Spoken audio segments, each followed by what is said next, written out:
Nasib Pegi alias Perong jadi kuli bangunan selama buron 8 tahun, DPO kasus Vina Cirebon ditangkap di Bandung.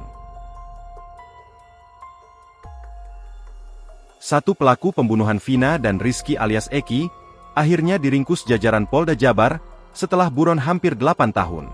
Kabid Humas Polda Jabar, Kombes Pol Jules Abraham Abbas mengatakan, penangkapan Pegi dilakukan Selasa 21 Mei 2024 malam bersama tim dari Bareskrim Mabes Polri.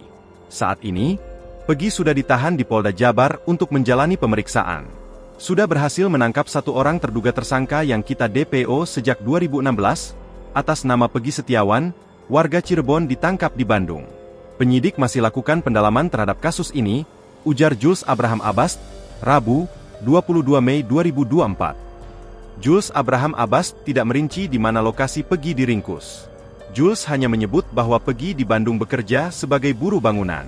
Jadi Pegi yang kita DPO-kan ini, informasi terakhir yang kami dapatkan bekerja sebagai buruh bangunan di Bandung, katanya. Pegi alias Perong juga disebut Egi. Berdasarkan rilis ciri-ciri yang dilakukan Polda Jabar, Pegi berusia 22 tahun saat peristiwa terjadi pada 2016. Artinya, dia kini berusia 30 tahun karena peristiwa itu sudah berlangsung 8 tahun lalu. Pegi alias Perong disebut berasal dari desa Banjarwangun, Kecamatan Mundu, Kabupaten Cirebon.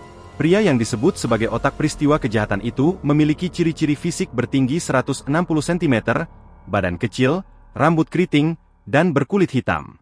Download Tribun X sekarang, menghadirkan lokal menjadi Indonesia.